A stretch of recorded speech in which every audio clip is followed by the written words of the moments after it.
the origins and consequences of woke medical education.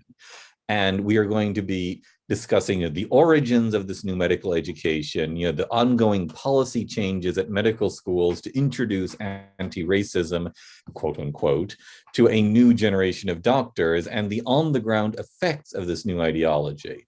Now, I'm delighted to have as our panelists Sally Satel, a practicing psychiatrist, lecturer at the Yale University School of Medicine, and senior fellow at the American Enterprise Institute, plus a distinguished series of publications. Possibly we'll be able to put some of those into the chat or Q&A, but if not, go look her up. She's written a lot of really good stuff. Aaron Severium, associate editor at the Washington Free Beacon, who's also been writing a lot lately. And then my colleague, John Saylor, a research associate at the National Association of Scholars and author of numerous articles on diversity, equity, and inclusion in medical education. Now, let me just briefly tell you about the format. Each of our speakers is going to be speaking for about 15 minutes. There will then be Q&A and moderated discussion. Questions and answers means you, the audience. Please put in your questions into the chat or the Q&A buttons at the bottom. During the Q&A session, the speakers can speak, but also I can simply select questions to pass on to them, my moderating function. If I don't do this in chronological order, I just do questions in terms of, oh, that looks fun, and this will make a good conversation. If your question doesn't get answered, send email to me, randall@nas.org. I'll be glad to forward your questions to the panelists. So don't worry, you will have a chance to get your question answered. And this will be recorded for posterity on the National Association of Scholars YouTube channel within 24 hours. So if you can't see it now, if you have to log off, if you want to show it to anybody, you'll get the chance, and it's going to be very quickly.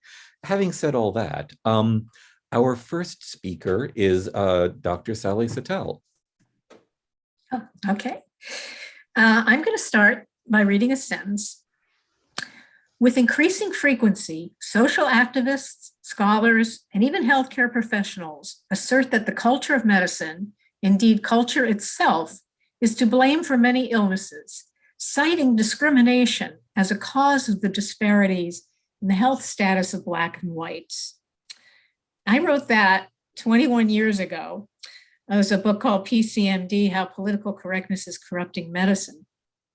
And it was inspired by something I became aware of in 1995. That's when I learned that fellow psychiatrists at a hospital called San Francisco General, a municipal hospital, were grouping their inpatients in psychiatry according to identity group.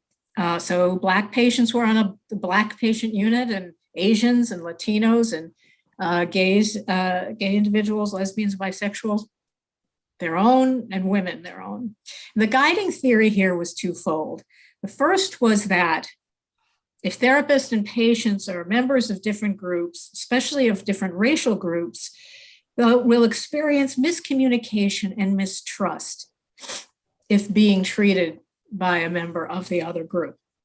And two, that the psychiatric and psychological problems of minorities inevitably stem from living in a racist society. Now this struck me as quite absurd. I mean, certainly people do struggle as victims of racism. They have, and sadly, they probably always will to some degree. But certainly any kind of psychotherapy that takes place under such conditions where patients are reflexively branded as oppressed and encouraged to see themselves as feeble victims, is doomed to fail.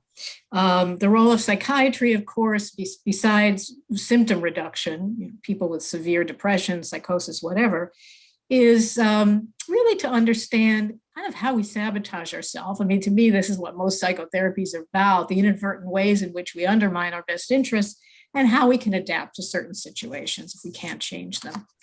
So this was so counter to what we do as our profession. It was striking to me. And so I followed this thread of oppression as a pathogen. Where did this start? Where did this concept start? And it led to public health. And the more reading I did, I found a wealth of information. And in some ways, to be fair, there was definitely a point. And here I'm referring to the concept of social determinants of health. That term was coined in the 1990s, but the idea is really probably quite ancient. And it has to do with the way social context, the social context in which we live, it will determine our access to care, to healthier environments, to enabling more health conscious choices. This is valid and this is true. And in fact, in the about 1848, it was given a name, médecine sociale, by a French physician and taken up by a German physician named Rudolf Virchow, who became a very famous statesman and physician and pathologist. And at that time, the evidence was overwhelming that the environment made all the difference. Sanitation was very poor. There weren't civil engineering was awful, so sewage piled up, starvation, abject poverty. Industrial health was a massive problem with mills and mine work. There was no OSHA then, of course, and very, very dangerous places. And there were no medications really at the time, probably short of opium and any kind of home remedy, so to speak. And medicine at that time was really all social medicine. That's fair to say. Fast forward a bit to the antibiotic revolution, that really started changing things from the sanitation era. Then we got into the antibiotic and bacterial era, started in penicillin was discovered in 28. It wasn't used till 42, but the sulfa drugs came along in the 30s. Then fast forward again, like to the 60s and 70s, which was the lifestyle era. Don't smoke, don't drink, exercise, all valid. Then in 1970s, a cadre of epidemiologists were studying the psychological, social, and cultural forces that make people more vulnerable to disease. That's when those publications started to come out. And you know what? They represented a very legitimate line of inquiry. These are important things to study and to study objectively. But they were also intertwined often, not always, some very objective work, but often intertwined with political agendas. I'll just read you some quotes from public health people at the time. The practice of public health is to a large degree the process of redesigning society. Every problem is a public health problem. A school of public health is like a school of social justice. The latter dictum was issued by the former dean of the Harvard School of Public Health. Now, again, it's one thing to study the correlations and ideally the causes between these social factors of income inequality, education, health, and so on, but it's very much another to advocate for reform of these dimensions as a health expert. And that is kind of where we are going. The politicization now began, now I'm moving into medicine, because that was largely public health I'm talking about, but it began to migrate into medicine in the 1990s, late 90s, I think, but became really pronounced around 2014 when this group called White Coats for Black Lives, a fairly radical group that advocates defunding the police and dismantling capitalism, when it entered a medical school environment. Now there are about 70 chapters, and White Coats for Black Lives became extremely intense after George Floyd. And in short, I think they were using or exploiting the medical profession as a vehicle for their ideas of social justice. And dismantling racism in the healthcare domain became much more targeted. And it went beyond closing health gaps, which is perfectly legitimate in practical ways. And the move to dismantle racism as a way to improve the health of minorities, which, and the latter is of course a legitimate goal, improving the health of minorities, improving the health of everyone. But the move to dismantle had two very unhealthy implications for my profession. The first is it introduced activism into medicine as a way that really was intended to alter its very mission.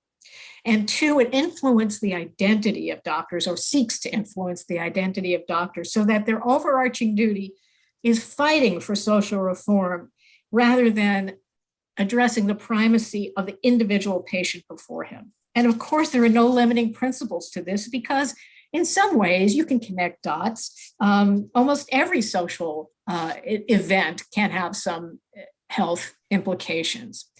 So this was captured by the AMA a few months ago. They came out with a document called Advancing Health Equity, very concerned with language and narrative. And I'll just briefly read one paragraph where one might say low-income people have the highest level of coronary artery disease. Instead, we're urged to put it this way, quote, hang tight, people underpaid and forced into poverty as a result of banking policies, real estate developers gentrifying neighborhoods, corporations weakening the power of labor movements, and so on, have the highest level of coronary artery disease. Now, I will agree that much of the disadvantage in the Black population in access to health and in health status is a cumulative product of legal, political, and social institutions that have historically discriminated and systemic racism. I don't necessarily disagree with that. But as an analytic framework, it does not yield realistic prescriptions. I mean, just what are physicians supposed to do? Become health activists? Well, the answer is yes. And in a different strategic plan, the AMA urged doctors to, quote, push upstream to address all determinants of health and root causes of inequities, dismantle structural racism and intersecting systems of oppression. In other words, there is no limiting principles if we are to address all determinants. What we have to do is stay proximate to health, endorse our rare expertise, and keep the individual patient in the forefront of our practices. In addition to this threat to the mission and our identity as doctors, which is now largely confined to training, but we see all the predicted hallmarks of a woke project. The chilling, and I know my colleagues are going to talk about this a lot more, the chilling of academic discourse and collegiality, cases of a doctor being stripped of a fellowship leadership because he published a perfectly defensible paper on affirmative action. He was opposed to it. That was retracted, was peer reviewed, but retracted.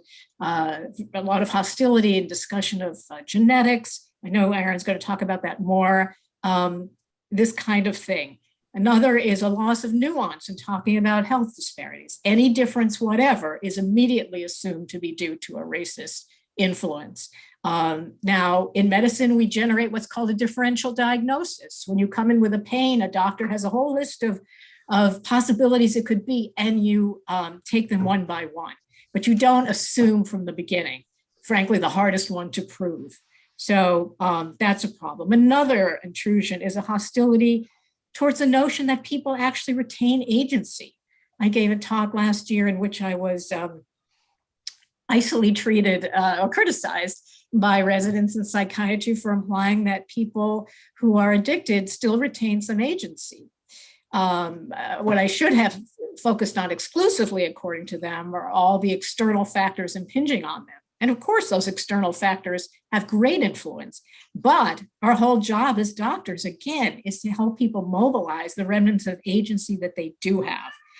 Lastly, there's that equity push, of course, more diversity in journal editors, grant recipients trying to circumvent the standard measures of merit.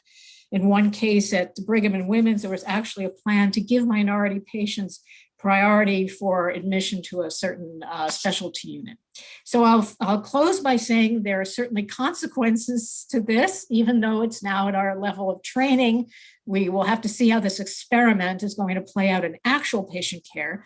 But I list four things here. One, this effort to dismantle racism in medicine, this woke intrusion, first corrupts our relationships with patients because it's about groups, not individuals.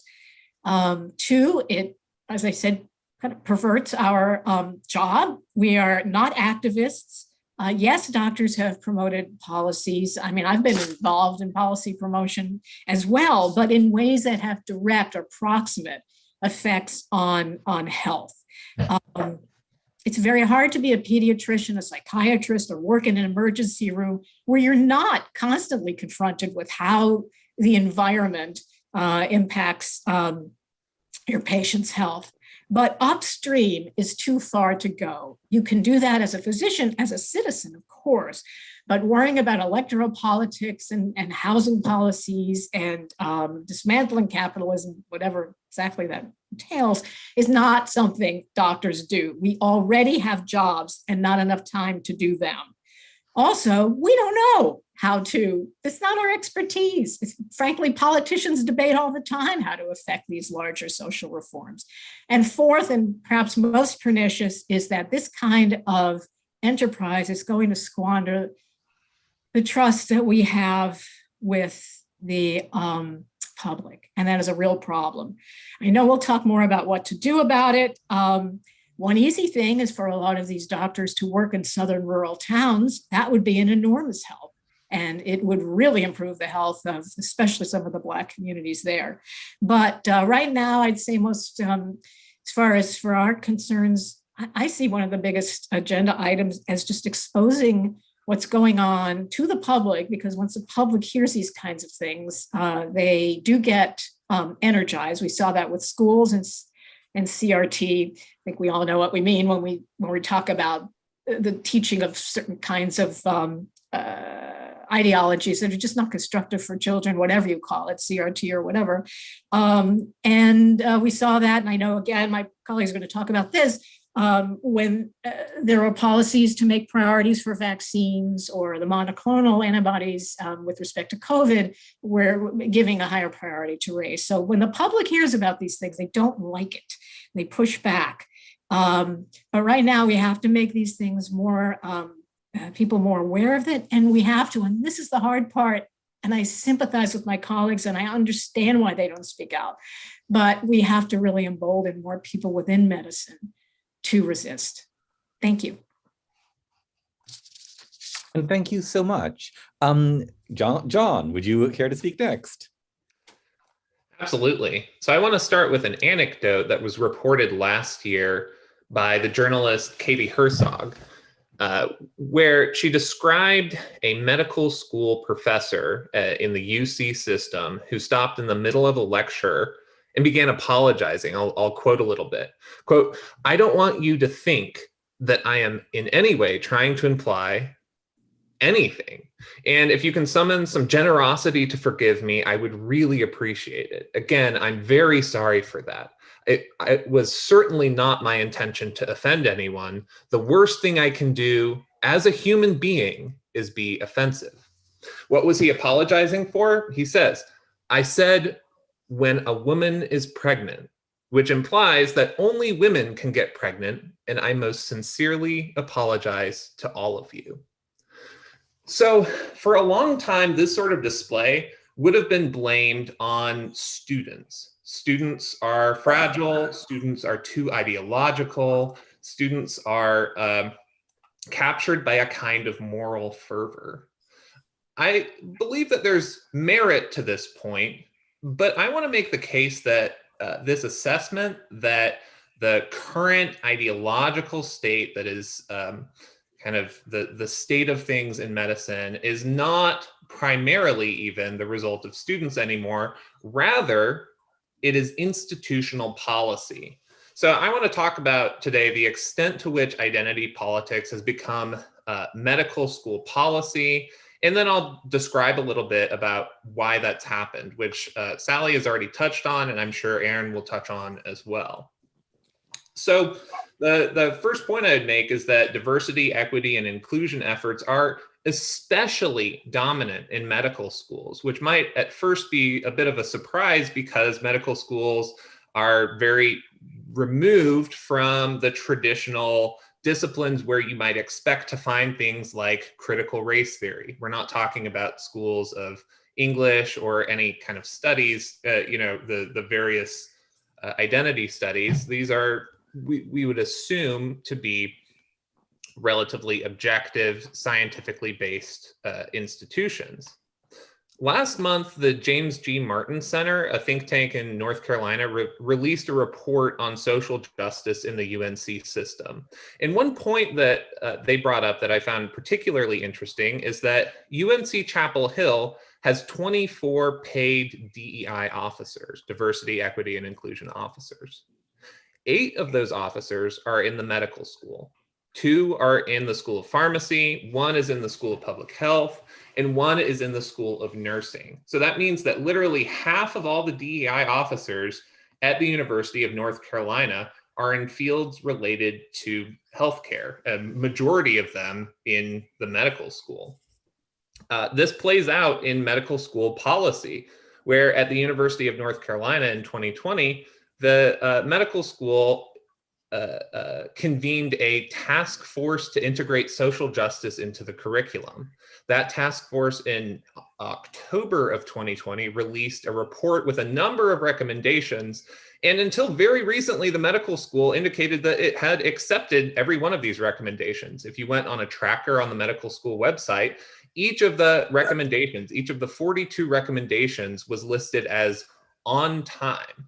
So these recommendations include the following, quote, all faculty in all departments will be evaluated on a growth mindset related to social justice in their annual review process by 2024.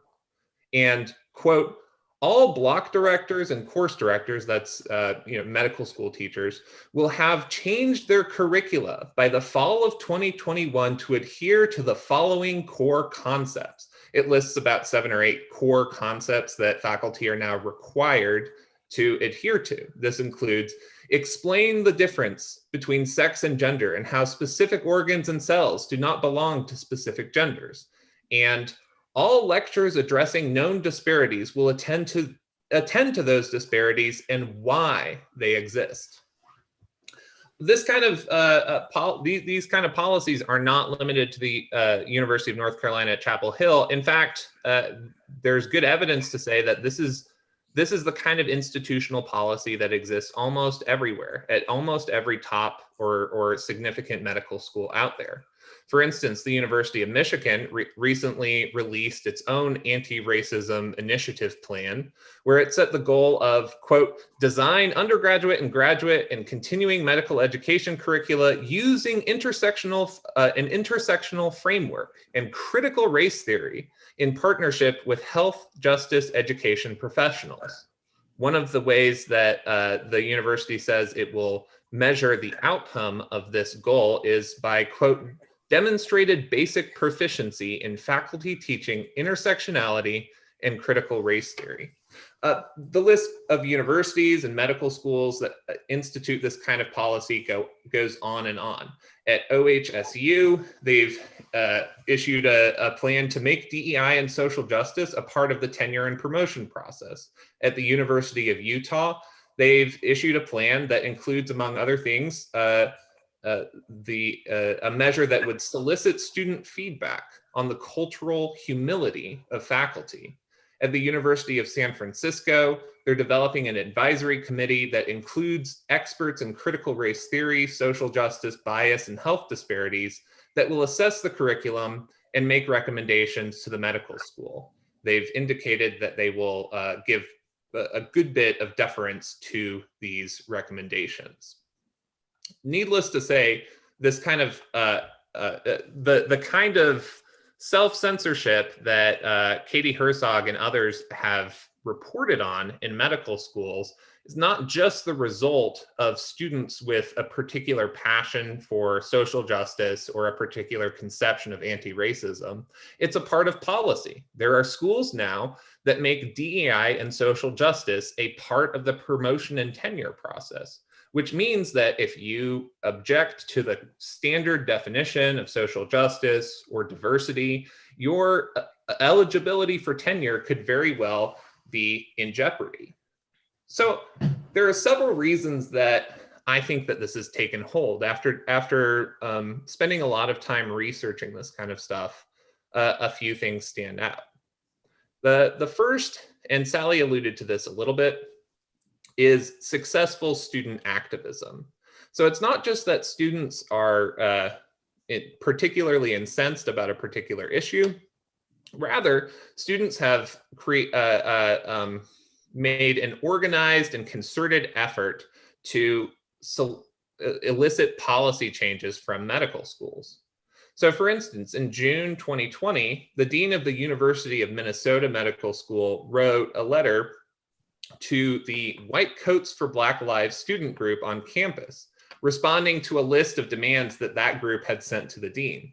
He says, quote, "Many leaders, staff, faculty, and stakeholders across both campuses have read your letter thoroughly, and we are all in awe of the depth and breadth of your action items."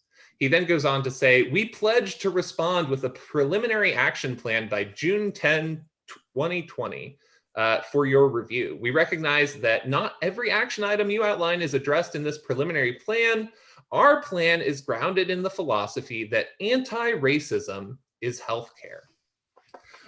So this illustrates the reach and power of the group that Sally mentioned, White Coats for Black Lives, which originally started in 2014, but gained a significant amount of traction during the George Floyd protests and riots of 2020. And there are a few things that are noteworthy about this organization. First, it is a deeply, deeply radical organization. Its vision document, which was published only about 8 months ago, calls for defunding the police, abolishing prison, dismantling capitalism, dismantling fat phobia, and queer and trans liberation, among many, many other things. The vision and value statement is really quite a stunning document. But any organization can espouse radical ideology. What's remarkable about White Coats for Black Lives is just how effective they have been in eliciting concrete policy changes from medical schools. So at Minnesota, the university responded with a curriculum review, with a new climate survey, with a cultural humility assessment. And the school on their website to this day says that they are continuing to work with that student group to continue to incorporate DEI into the curriculum and other parts of the medical school.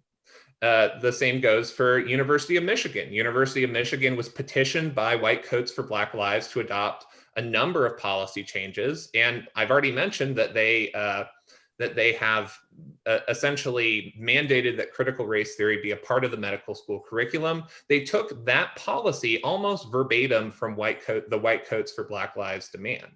UC Davis, in response to the White Coats for Black Lives, specifically their racial justice report card, said that they're going to establish clear consequences for microaggressions.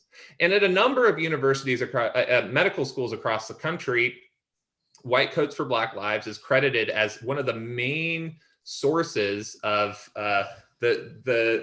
of relatively new racial justice or diversity, equity, and inclusion action plans. This includes Columbia University's medical school, the University of Utah, and many, many others. It's really remarkable. I only found the quote I gave you from Minnesota today, and this is after quite a lot of research. So I'm literally, each new day finding new places where White Coats for Black Lives has made a substantial impact. So it's safe to say that there's, first of all, widespread institutional policies that tip the scale heavily in favor of a particular ideology. And those institutional policies are affected in part by student activism. But I would also say that a second sort of influence that I would highlight is other peer institutions. So once institutions have committed to diversity, equity, and inclusion, once they have issued their own statements on diversity, equity, and inclusion and their own plans, then other institutions face kind of a bandwagon pressure to join in. For instance, the Mount Sinai's Accon School of Medicine has actually led the way in many ways on DEI initiatives. They had an anti-racism program long before 2020. So when 2020 came around, they a few administrators from the Accon School of Medicine published an article describing this long-standing cultural change initiative. In that article, they say, quote, "We have to go out there and seek the truth, part of which is accepting that if we are white, we are a big part of the problem. We are part of the reason that structural racism imprisons and oppresses people of color every day, everywhere they go, no matter what they do." Now, this article received a lot of widespread attention, so much so that the Accon School of Medicine began a program called the Antiracism Initiative in Medical Education, soliciting other medical schools to come and or administrators from other medical schools to come and be trained to implement the same program that they've implemented at Mount Sinai. And schools from around the country signed up to join, including top schools like Duke University, Columbia University. And all of these schools have, happily embraced this program, despite signs that the actual training they receive is based on really pseudoscience. So a major feature of this program are the monthly chats for change put on by the Accon School of Medicine. These chats primarily focus on something called the characteristics of white supremacy culture. That's a widespread concept that essentially white supremacy culture is characterized by things like, objectivity or individualism or believing that there is only one right way to do things. And now some of those characteristics that are described by the Accon School of Medicine are not necessarily flattering things. And some of them seem like they're neutral or even possibly good things. But what's sort of crazy is that these are attributed to a particular race, to whiteness. And if you look into the literature that this is based on, you'll essentially find that most of it is based on nothing more than what's called autoethnography, essentially someone doing an ethnography on themselves. It is essentially, for lack of a better word, pseudoscience. And yet this is what medical schools and medical administrators around the country are lining up to be trained in. So I'm sure that Aaron has a lot to say about the consequences of this kind of policy change. So with that, I will hand it over. Thank you so much. And yes, Aaron, if you would. Yeah, so thank you for having me. I thought John did a very good job of capturing the kind of institutional isomorphism here. It's not just one med school, it's all of them at once behaving in the same way. That's partly due to pure effects. I think he's right. But what I want to just start with, because I think this is an important thing to emphasize, is that many of the groups, some of the groups pushing for this aren't just activist groups. They're not just medical schools, they're accreditation bodies. Sally mentioned this document from the American Medical Association and the American Association for Medical Colleges that has all this guidance about the language that doctors should use. Well, the document also contains a number of concrete propositions that I'll get to in a moment, but what's significant about it is that the AMA and AAMC have an accreditation monopoly. They accredit every med school in the United States, so you can't really teach things that contravene what they believe, or you will be penalized and in the worst case scenario, lose your accreditation. No one wants to have that happen to them. So there's kind of a centralized coercive pressure to adopt all of this stuff, hook, line, and sinker. Now, what is that stuff? Well, in the language guide Sally mentions, here are a couple of the ideas and concepts that they think will advance health equity and that they encourage all medical schools to teach. One of the concepts is that individualism and meritocracy are malignant narratives that create harm. Another concept is that using race as a proxy for genetics leads directly to racial health inequities, and that medical vulnerability is the result of socially created processes rather than biology. Now, I would say that there are kind of three consequences to this ideology being foisted on every medical school in the United States.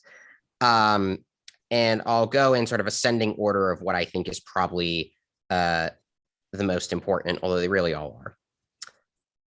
The first consequence is that this guidance obviously is going to incentivize medical schools to do much more affirmative action than they're already doing, and they're already doing quite a bit of it.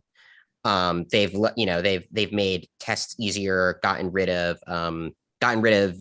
made the step one licensing medical exam pass fail because whites and Asians were outperforming blacks and Hispanics. They thought, oh, we'll get rid of disparities. Let's just get rid of the test. Make it pass fail. Things like that, are part of a broader project to eliminate disparities in who gets into medical school. It's coming from the accreditation bodies and the medical gatekeepers. And so under this pressure, every medical school in the country is basically going to have to adopt ever more enormous racial preferences in order to maintain stay in their accreditors' good graces. This is all a rather obvious point, but I'll just say it outright. If you have people becoming medical school students and then doctors who are not qualified, you will have fewer qualified doctors. You will also have a dynamic in which medical schools need to dumb down their curriculum to get everyone through because they don't want to be flunking tons of students, because of course that's not going to look good, especially if the students they flunk disproportionately are of a certain race. And a more perhaps controversial implication of this that I do think it's worth just noting and taking seriously is that when you do this level of affirmative action and you do it in something like medicine where people's lives are really on the line, it kind of creates a rational incentive for people to, look at their doctor and think, well, like, did this guy get in here just because of affirmative action? And, taking to its logical conclusion, it almost makes it rational for people to have racial prejudices and to racially discriminate, which of course is not good. And we don't want that. But I think that's just the logical consequence of affirmative action, at least to this extreme degree in medicine. And then I think that just kind of creates a toxic feedback loop because it makes doctors feel like they, don't belong, or that there is a kind of stigma against them, which just, increases the demands for some kind of racial reckoning, which just increases the demands for the racial preferences. So it's a vicious cycle. And I think, candidly, the affirmative action in medical schools is probably a big danger. But ultimately, I think that there are two more, perhaps more substantive consequences here, beyond just sort of who becomes a doctor. What this ideology will do is it will change both, what doctors are taught, kind of how they take race into account, and also how they don't take race into account. I mentioned genetics. There is now this idea that if you talk about the genetic determinants of racial health disparities, you are obscuring the social character of the disparities. You are obscuring the oppression and racism that has perpetuated them. And so, therefore, we just shouldn't talk about the biological drivers of these disparities. And of course, as Sally says, there are social determinants of health. I mean, that's a real thing. But there are also genetic determinants of health, and the genetic determinants of health often are correlated and map fairly well onto kind of modern constructs of race. And so one concern that many doctors have expressed about this kind of anti-genetic turn in accreditation guidelines is that it will result in doctors being less willing to do genetic screening for various health conditions that do have a genetic component. And there are times where race can be a risk factor for disease, kind of independent of racism, socioeconomic status, what have you, for just purely biological reasons. So, for example, Tay-Sachs disproportionately impacts Ashkenazi Jews, and that's not because of systemic anti-Semitism. It's because Ashkenazi Jews tend to have certain genes that predispose them to Tay-Sachs. Triple negative breast cancer disproportionately affects Black women.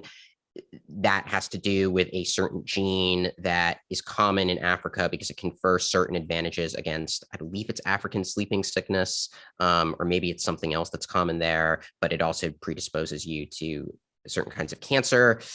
So if you're not going to take race into account when it comes to the decision of, maybe this person needs more of a, should really get a test of some kind, that's going to be a problem. Then the other thing it can do is this ideology is encouraging doctors to take race into account where it shouldn't be taken into account, which is kind of the opposite problem. And the most clear example of that is, as I think Sally alluded to, there are now these proposals to ration care based on race, including monoclonal antibodies. That happened in Vermont with vaccines. It's happened in Minnesota, Utah, and New York with Paxlovid and Sotrovimab, which is the monoclonal that's effective against Omicron. It's happened at large hospital systems like SSM Health, which were giving race more weight than hypertension, diabetes, obesity, and asthma combined in their eligibility rubric for who could get the drugs. And I think it's worth noting that there is an important distinction between, say, taking race into account with genetic screening, where I think it's justifiable, and taking race into account when it comes to distributing life-saving drugs, where I don't think it is. And this is an important point because you'll hear people say, well, you yourself acknowledge race is a risk factor here, here, and here, so why not with COVID? But there's a difference between using race as an epistemic tool or proxy to find out more information about an individual, and then with all that information, to make individualized treatment decisions for the individual. There's a difference between that on the one hand, and on the other, using race as the basis for allocation decisions themselves, right? In the first case, you're using race to gather individualized information, but you're making the decision based on an individual's health, not based on their race. In the second case, you are using race itself to triage life-saving medical care. The first thing does not violate the Civil Rights Act or the Equal Protection Clause or the Affordable Care Act. The second thing violates all three. So what's happened is that there's this kind of elite consensus around racial preferences in medicine. And as it's coalesced, the policies that flow from that clearly violate the law, but because that elite consensus is now there's only so much power law has, because not everyone's going to want to sue. Institutions will just kind of do this as the default until there's a legal threat. I do think it's possible, maybe get to this a little later. It is possible, I think, for kind of organized legal efforts to push back on some of this. But if every doctor coming out of medical school just believes that racial discrimination is justified on utilitarian risk management technocratic grounds, and which of course are just sort of post hoc rationalizations for this deeper, woke ideology. Well, if they all think that, then it's going to be pretty hard, I think, for law to police all of that. And so what we're seeing is that through kind of private credentialing institutions, there's really been an attempt to almost circumvent the official colorblindness of the American state and kind of institute a race-conscious medical regime behind the public's back and in contravention of federal and local law. So yeah, just to recap, for those who think this is just sort of a silly distraction, whatever, well, no, I mean, it's going to result in some people not getting access to the treatment they need, either because the doctor thinks it's, racist to like do a routine screening for some kind of cancer, or because the public health authorities will simply say, nope, you're white or you're whatever, so you don't have the you don't score enough points to get this life-saving drug, which will have nothing at all to do with your actual individualized risk. So yeah, I think it's pretty bad. Thank you so much. Well, I think it's pretty bad, which is a dramatic but depressing way to end our initial presentations. We now go to the discussions and Q&A. And again, so there's been a number of questions already put in, comments put into chat and Q&A. Please do put more of them in. I am going to start, frankly, it is the $64,000 question. From Ron Bertie, it sounds like if we are to confront the DEI bureaucracy, we need to take it on head on, which would mean an anti-racist push. How do we inject some of this anti-racist or anti-social justice attitude into medical schools? We're on our own 5-yard line, I think. How, the schools, the accreditation, the culture war, public opinion, what can be done? You can do this the next 5 minutes or so. You have a plan. Any and all. So I'll note that because a lot of these policies are adopted by bureaucrats who are not necessarily deeply invested in the policies themselves, they are medical school administrators following the orders of someone else. They're not necessarily deeply attached to them all the time. Now, there are certainly true believers, and there's also a lot of passive agreement with the kind of ideology that they espouse, for sure. But there are also promising instances of this stuff being reversed. So I gave you the example of UNC. Since I wrote my article on UNC's School of Medicine, there's been a substantial amount of pushback. Other articles have been written that cite my article, so much so that the dean of the medical school gave a presentation both to the UNC Board of Governors and to the UNC Board of Trustees, essentially saying, no, actually, these are just recommendations. And even though their website says that all of those recommendations are on time for implementation, he said, in fact, we have not accepted all of these recommendations, and some of them we are now assessing for our own to determine whether they align with the university's values. Some of this stuff is just genuinely the result of a stark overreach, and if you expose it, people will actually raise enough trouble that individual medical schools might curtail it to some extent. So at least in my experience, that's one. But I think not the only avenue that we can affect real change. Yeah, I mean, I do think that that's right. And after I wrote some stories about the racial triage, Utah and Minnesota both jettisoned their allocation schemes, took race out of it. And this hospital system, SSM Health, did too. New York is currently the only state that still has this on the books, although I think theirs is A, a little less dramatic than the other states, and B, they are being sued over it now. So, I agree that sunlight is a powerful disinfectant. What's difficult, though, is that if this stuff happens everywhere, journalists only have so much time and capital to limited sort of rays of sun that they can shine at each individual medical school. So ideally, you would actively find, you would not just expose it in, say, the accreditation agencies or the other kind of gatekeeping credentialing institutions. I think you also need, frankly, politicians to find ways within the bounds of liberal society to put pressure on these institutions. I'm not saying like we should have Josh Hawley go in and, I don't know, like nationalize the American Medical Association. But like if red states decide to, I don't know, change their standards for what they want to see with accreditation, or, try to make it easier for maybe people to go outside of the normal accrediting process, it's not even that people need to take advantage of it. It's just there needs to be some kind of pressure on these things, and there needs to be some kind of minor, I think, almost political harassment of them. And it just needs to be made clear, this will stop once you stop being insane. And I don't think that that's necessarily bad or illiberal. And in fact, I think that's probably that, or really, really, really intense media scrutiny. I mean, these are really the only tools that are and lawsuits that are gonna move the needle here.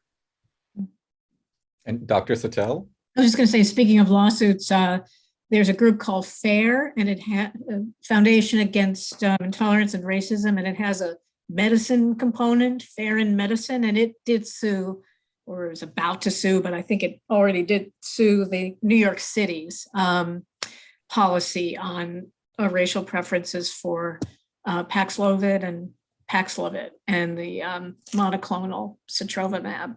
So we'll see. That's a good move, I think. I'm going to have a question. I think it's on my own and not anybody else. How much have you been able to talk to actual doctors, both in the within the medical schools and amongst doctors as a whole, to get a sense of where they are? How many of them are true believers? How many of them are quiet supporters? How many of them are scared and go along? How many of them really do want to push back? And I might even say, and then particularly how amongst those under 30, how what's the story? It would be very helpful if there actually were a quiet majority of doctors who were against this, but are there? I know in my generation, I do think there's a gradient that the younger, newer generations are more amenable, but I still think the majority are really are not.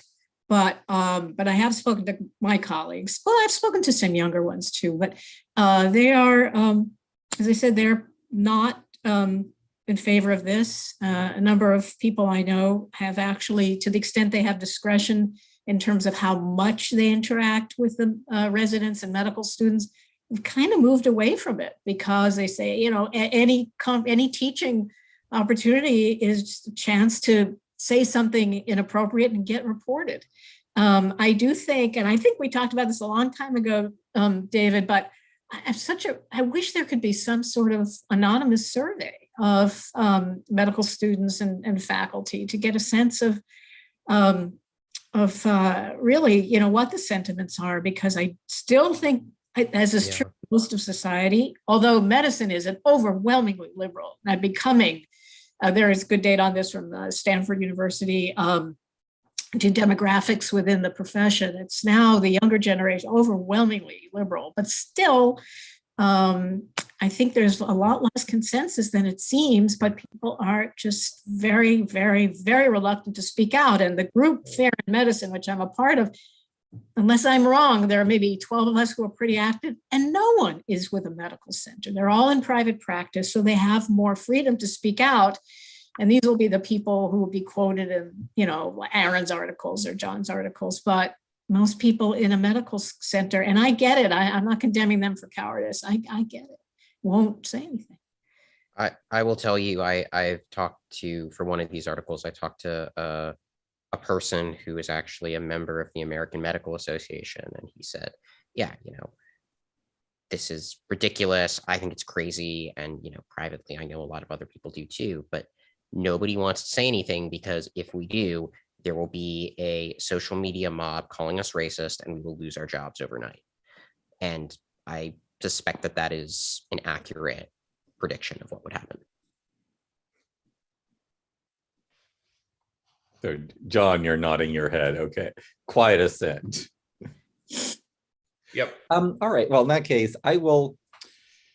Some of the other actually, this is sort of this is actually sort of a local question, but it matters. Gary Van Graafeiland, and pardon me if I'm mispronouncing that, what impact, if any, might the loss by Harvard and UNC in the Supreme Court racial preferences case have on the DEI phenomenon in medical schools?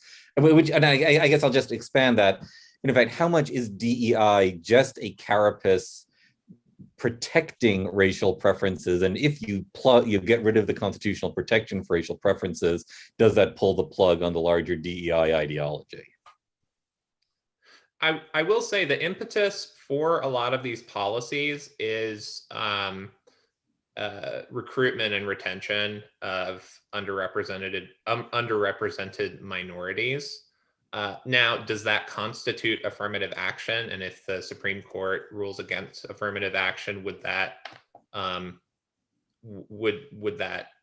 overturn these policies? I'm not an expert in these matters, but I think no. I think that it might actually, in some ways, if you cannot explicitly engage in affirmative action, you might get more policies that try to essentially implement this sort of thing in a roundabout way, especially if medical schools are still scrutinized by outside agencies or by activist student groups on the basis of the school's demographics. So I think that it's very possible that DEI will get stronger if the Supreme Court rules against racial preferences. Yeah, I mean, I guess I broadly agree, although I do think that, especially at public schools, if affirmative action is outlawed, it could have some positive effects. I think it might also make it easier to sue the schools. And if there's just more harassment lawsuits, even if they can win them, it just may discourage some of the behavior at the margins. It also, I think what it also does is it maybe creates kind of a discursive opening to argue that these preferences are illegitimate because, hey, the Supreme Court said so, and that it's sort of a difficult thing to quantify or predict, but I generally am someone who believes that law helps to set the boundaries of legitimacy. And indeed, historically, you saw that when law changed, say during the Civil Rights Revolution, after it changed, it had a real material effect, not just on what people could do, but on culture, and attitudes kind of changed to catch up to the law. So, I'm not super optimistic. I think that what John is describing will happen, or at least they will try to do it. But I do think that the legal avenue is probably among the best chances still we have to kind of pare back some of this stuff. I have a question based upon what I think it was Dr. Sattel was saying about people in private practice feeling they had greater freedom. What can we do to make it easier for doctors to be in private practice? Is not part of the problem that there's a shift towards more doctors being in fewer institutions where they're vulnerable to this? This is an economics question, I know, and somewhat broad ranging, but is one of the solutions to make it more possible for more doctors to have self-reliant, independent practices?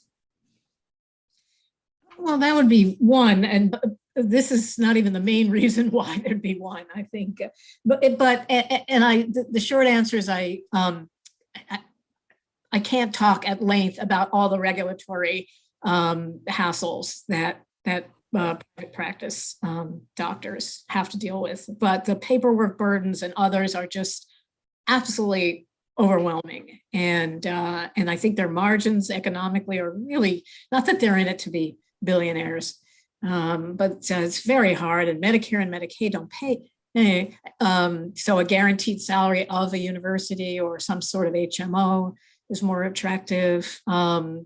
I mean, there's a massive literature on this, and I'm sure, and I can find an article to post, but yes, I mean, it should be easier. There are probably a million avenues that could make it easier, and that doctors are already fighting, but many are giving up. And I know that the number of private practices and private practitioners I think is shrinking every year. Could I ask a question actually myself? Sure. To Sally? So you're the only one I think on this call who has expertise in psychology specifically, and we've mostly been talking about how this might affect, sort of non-psychological branches of medicine, but obviously there's a strong kind of psychologizing, impulse and wokeness.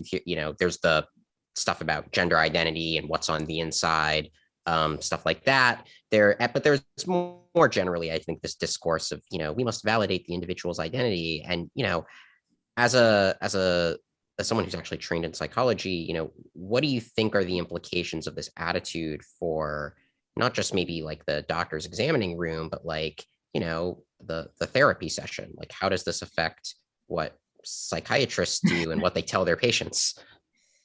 Did somebody put you up to that question? No, I just thought it would be interesting to ask. Oh, because I've actually written about that in the context of the counseling profession. And actually, there are more counselors. If you imagine a pyramid, in terms of numbers, psychiatrists are at the top, psychologists, clinical psychologists, and then counselors, PhD level, and then master's level counselors.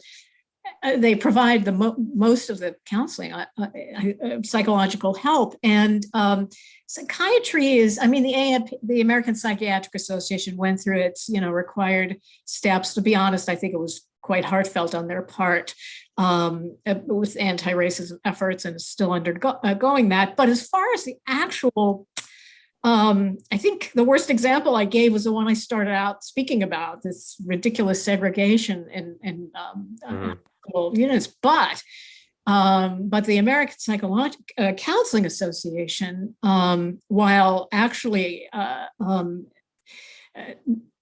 negating, or as an ethical principle, the idea that therapists should impose their own ideology on patients, has basically been supine, while schools, in fact, I'm writing a chapter about this now with a psychologist colleague, schools of counseling have just been completely infestated in a way that is substantive in terms of how they are to relate to patients. First, the activism role is really emphasized. In fact, there are courses in social organizing.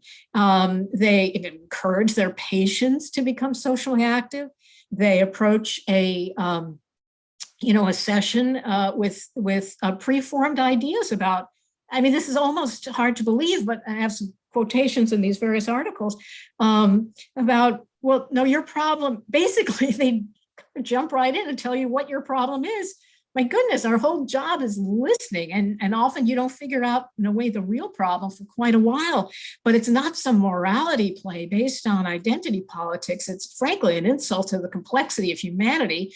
And it's, again, just counterintuitive to how you do therapy. And you can't possibly form what's called a therapeutic alliance unless the person feels you're curious and have a non-judgmental attitude towards them. It's utterly pernicious. So I think the counseling profession is in significant trouble. The APA is American Psychological Association. I'm a psychiatrist, not a psychologist. Has certainly gone through the motions in its statements. And the APA so far, and believe me, I'd be watching, I'm not trying to protect it, so far is somewhat not quite as bad, but I'm watching. Anybody else want to speak to that question or continue that conversation? Someone says something about APA treatment guidelines. I don't know if they mean the American Psychological or the American Psychiatric. David Peterson. I just, I know there's this also sometimes this discourse of branding either say toxic masculinity or, for that matter, racism as a kind of almost mental illness. Yeah, that was the American Psychological, right? Or there was that woman wasn't there that woman at Yale who said something like it was like the psychiatric problem of the white mind. I was like saying that like white people are like inherently not just racist, but like mentally ill racist. It was very weird. Yeah, well, there's been a push for years to actually include racism as a psychiatric diagnosis in the DSM. That's not a new, but she was really. That seems insane. Well, it is not to say that you can imagine someone in a hostile environment. Of course, it has an effect on one's psychology. But again, this is what a story the patient tells you. You don't assume these things. You don't go in with a preformed, narrative of how you're supposed to respond and what you think their problem is. So I'm not denying the fact that these kinds of phenomena, it may exist and are very destructive. But again, it's the presumption of how the world is working and impinging on this patient that's just completely, it's malpractice. Yeah. I have a question from George Seaver, and it's, do you think that the student aggressive activism comes from the administration's specific criterion for admitting students? I know this is true at Harvard. In effect, I mean, in colleges, we know in effect that the admissions staff is selecting for activists. Or we know as much as we can tell from these black boxes, it sure looks like it. Is that also happening in medical school? Are they actually deliberately selecting for activists in the admissions procedures for medical school? Go ahead, John, I'm so sorry. Well, I don't have that much to say. I'm not that familiar with the medical school admissions procedures, but there is sort of a vicious cycle where as schools have created things like advocacy competencies for their students and required those, or strongly suggested that the best kind of medical student is somebody who engages in protest, which I believe the Association of American Medical Colleges has done. You do end up recruiting more students who display those kinds of tendencies, and then they institute more policies that just kind of create a ratcheting effect. And that's worth saying about all of these DEI policies.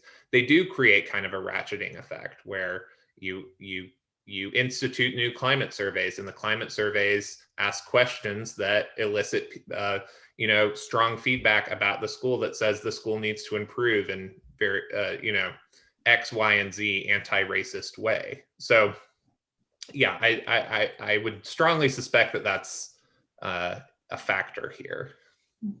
I know we're over a little, but I've seen two, frankly, they were from two Florida medical schools, their essay requirements for the application. And they did say they had to do with, tell us how what you've done to advance anti-racism in college, or in your extracurricular activities. So I'm going to go to a question actually right below George Seaver. It's Robert Lunsford. How are the malpractice insurance providers looking at this? Which I might expand. We're looking for ways to get a lever, a handle on all this stuff. Is actually something like malpractice insurance a way to handle all this DEI stuff? Seems like it would be most useful for gender reassignment surgery that's foisted on kids who are really too young to understand what they're doing. I suspect there will be a big insurance lawsuit at some point, and that may move the needle on that. Like in the UK, they obviously have a socialized medical system, but part of why the UK actually has less insane gender stuff relative to the US is that because it's socialized medical system, they just don't have as much money to throw at everybody. So they can't just give you a surgery on demand, for anything. So, they're just not going to give a 12-year-old surgery the next day because they literally don't have the resources. But also because everyone's paying for it, when there were these high profile cases of detransitioners, there was this deep sense of affront of the British public of, you made us pay for this surgery that mutilated this young girl's breasts, and now she regrets and seems to have ruined her life. So I think if something happens, the equivalent of that happens in the US with like a big private insurer, or maybe, I don't know, like even if it's, public insurance somehow, I think stuff like that could be a lever to push back against some of the kind of early childhood gender transition stuff, if you're worried about that. Although it might be useful in other ways too, but that's the most obvious application I can think of. Anyone else on that? Let's see, going once, going twice. All right. From Ray Sanchez, what is or are the best ways to expose this woke medical education to the general public?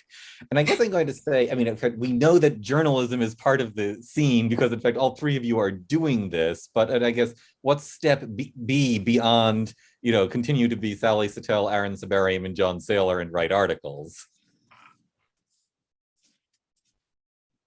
I will note that all of this stuff you can find online. It's not hard, and public officials don't know about it. Just by and large, they do not. You can send them stuff that people like us have written, and I think all of us are in this webinar are paying attention to this issue and will continue to pay attention to this issue. But every medical school in the country will have a DEI page on their website, and every medical school in the country, well, not every single medical school makes their DEI plan public, but most do. And you can just keyword search critical race theory, keyword search microaggression, and you'll be kind of, maybe not at this point surprised at what you find, but you'll find things that are of relevance, say, to public officials who see the medical school in their state as providing a vital service, especially right now, as COVID, it continues to be an important part of public policy. So, kind of putting those two things together, what's going on in your particular state, and talking to policymakers, I think, not that much, that hasn't been done that much, and it should be.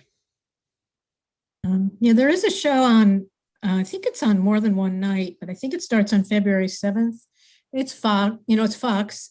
So it'll be, unfortunately, it won't have as wide an audience. I mean, it's in terms of I would say open-mindedness about this issue, but it is covering this woke medicine. So we'll see, what kind of response they get. I mean, all I was gonna add was, if you have this stuff, like, look, I sometimes I go and look it up on my own, but there's too much for any one person to realistically find it all on their own. So if you know a journalist like me or John, or Sally, who covers this stuff for a living, you should send it our way, DM us on Twitter or like email, because, can't respond to everything, but like, I've gotten tips where just someone says, hey, I wanted to make sure you saw this, and you see it, you're like, oh, this massive hospital system was just flagrantly discriminating on the basis of race. Gonna write that up today. And then, it makes it, and then within hours, like, they've taken it off their webpage. So, if you just reach out to a journalist who is interested in this stuff, that's an efficient way often of getting attention. Let's see. I want to build on another question. John Krieger, I would appreciate recommendations for organizations that we can support to expose and confront this effort. I know, Dr. Satel, you mentioned FAIR, and NAS is on this beat, particularly via John Saylor. Aaron Sparium is on this beat, but are there other organizations which are good on this, which people should be supporting? David, you kind of answered the question. I mean, FAIR in Medicine is new and they're doing really good stuff. And this is a new project for me, and it's not going to stop being a project. And we will likely have more specific policy recommendations that you can take to, everyone from policymakers to university trustees, and push back in concrete ways. And Aaron's previous comment is also a great reminder. Send us tips. There is one organization that was set up as a parallel to the American Counseling Association. If you're interested in that, let me know, but I'm feeling you probably meant medicine. But so there is one group, and I'm sorry about this. So that was encouraging. But Fair in Medicine is encouraging too. We have to get many more doctors, and that's what we're trying to do. I want to follow up on something that's, again, this is something being mentioned about how much this is broad, but how much is this spreading abroad? I mean, how much are American doctors talking to doctors abroad? And how should I put it? Is the influence all bad one way and out from America? Or is there any chance that, medical peers abroad can save us from ourselves? I don't know that much on this subject. I would say that some of the developments abroad regarding gender are encouraging, like Aaron brought up in Britain and in other European countries where they've really changed, policy and pulled back on a lot of the really radical stuff. So that's helpful. That I don't, regarding race, I really have no idea what policies are taking hold abroad.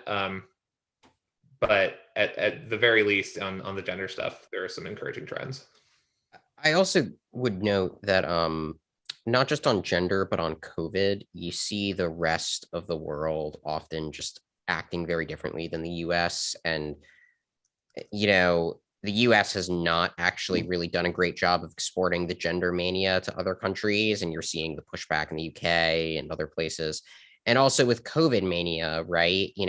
Denmark, I think Norway now, and there's some other Scandinavian and Western European countries that are dropping all their restrictions despite high cases on the perfectly reasonable theory that, well, everyone's vaccinated, so the cases are mild and we don't really need to treat this like the end of the world anymore.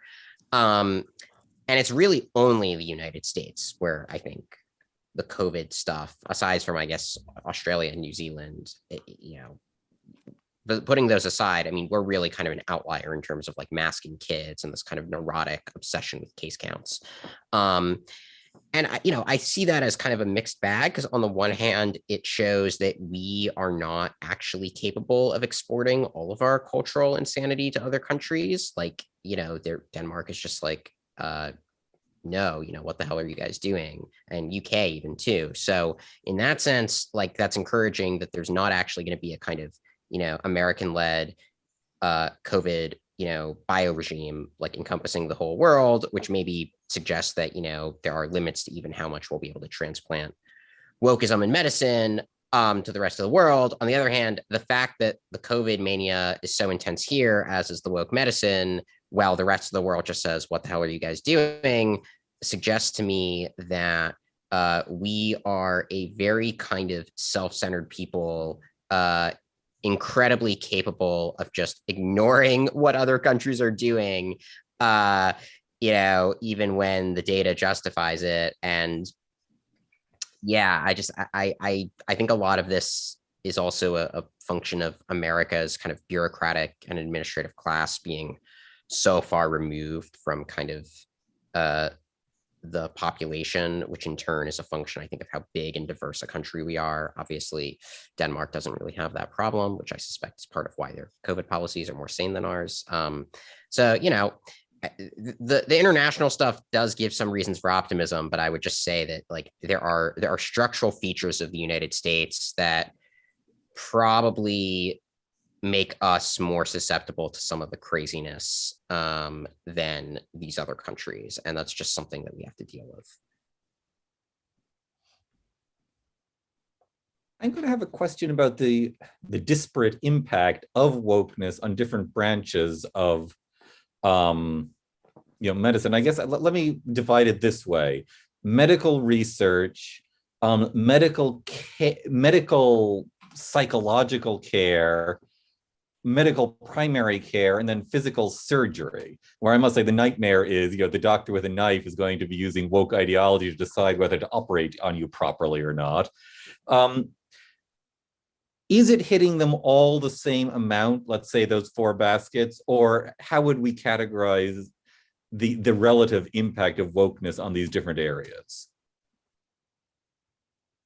Well, in terms of clinical, this is the question I always have is I honestly cannot believe, and I hope I'm never proven wrong, that when a doctor's alone with a patient with diabetes, the doctor doesn't talk with the person about her diet, the need to exercise, take medications if they need insulin or other meds with frequency. I just cannot fathom that will not be actually, when the rubber meets the road and the door is closed, that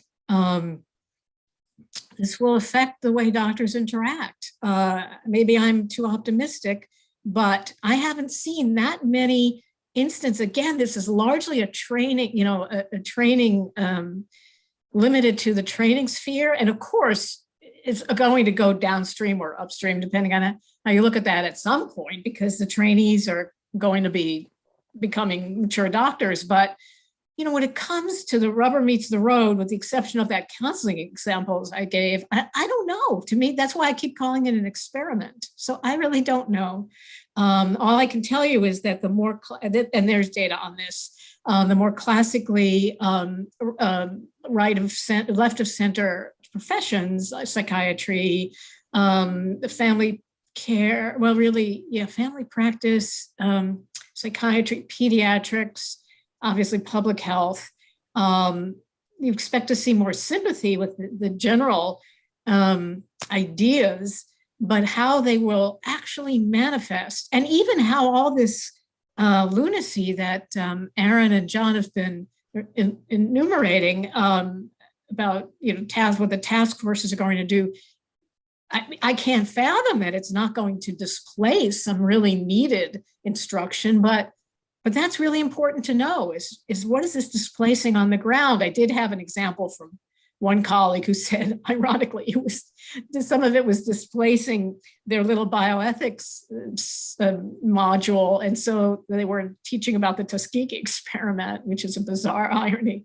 But I don't know. I think that's why some real, on the ground, real granular kinds of information is needed. And I do try to ask my colleagues, but medical students are the ones who really know, and the residents. And someone even talked to me off the record, but you guys may have better luck.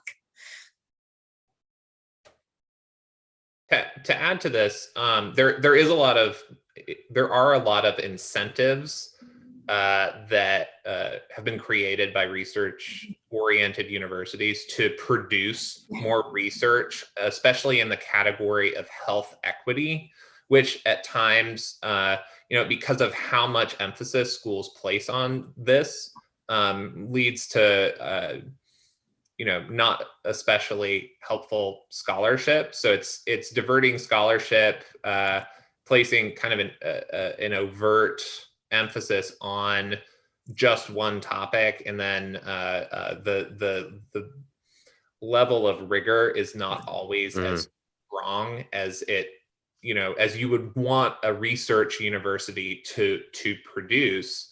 And there are probably other negative effects of a research university obsessing with just one particular topic, not to mention the fact that often, sometimes it's informed by just kind of overtly problematic ideologies. If you're saying that we're going to approach our research in primary care medicine from a critical race view perspective, already I'm going to be a little bit suspicious of what you come up with, and I think if you read these articles, you might be inclined to agree.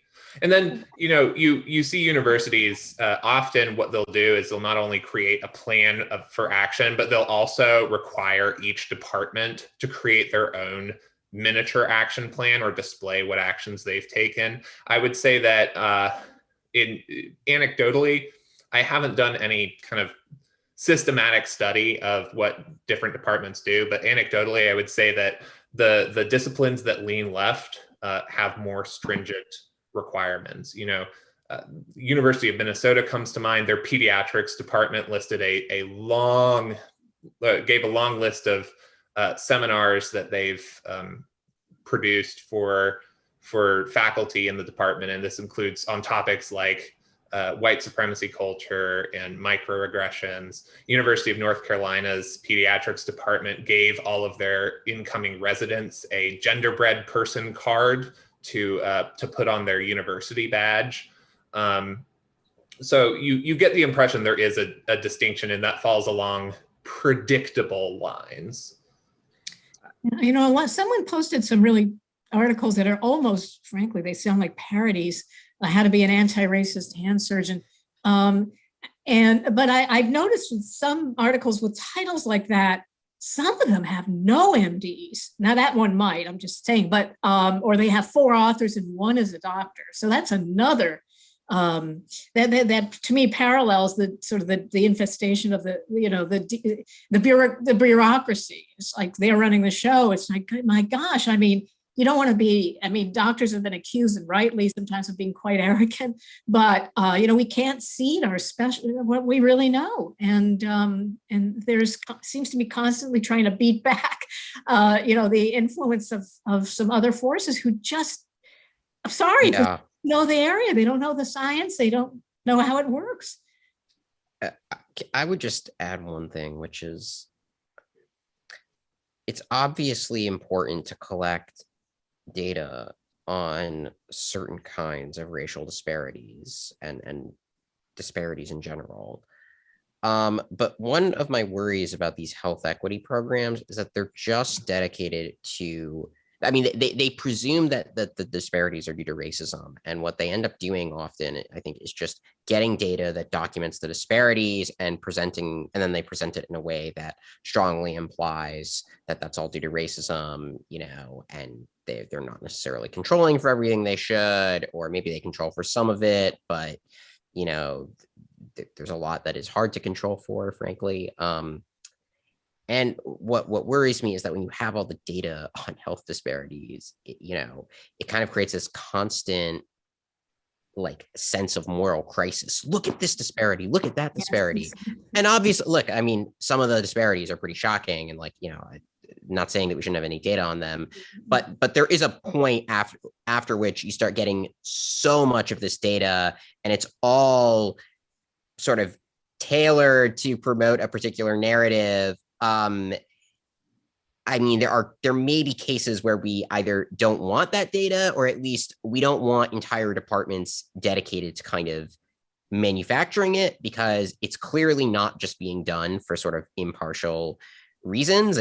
There's a political aim here, and you do have to consider that the very act of producing and curating certain forms of data can serve a particular ideological end. And, again, it's like, I don't want to tell scholars, don't research X just because someone might use it in the wrong way. Of course not.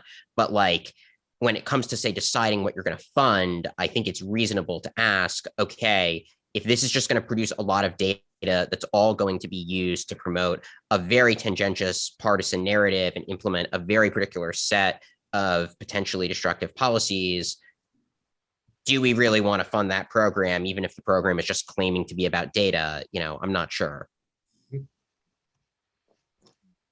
Thank you. And I'm going to interrupt. I more can and should be said, but we're getting hard up to our deadline. In fact, it's so near. I'm just going to go right now to a thank you. Thank you, one and all. It's been a wonderful program. So I'm going to say thank you to you. Thank you to our audience. I want to tell the audience again, you can send email with your questions if they haven't been answered. I'm at randall@nas.org, and I'll be glad to forward questions to our panelists.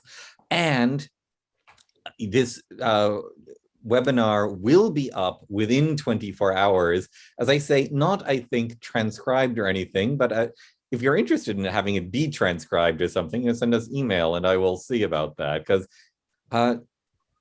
this is actually, I think, one of the first good discussions on woke medicine, and it might actually be useful to have it transcribed. But NAS is going to be continuing on the DEI and medicine beat. So will Sally Satel and Aaron Sabarium. Follow all of them, as they continue to do good work. And if you can get in touch with your own public representatives yourself, it's clearly stuff that needs to be done right now. So thank you again to all of you. And it's been wonderful having you here.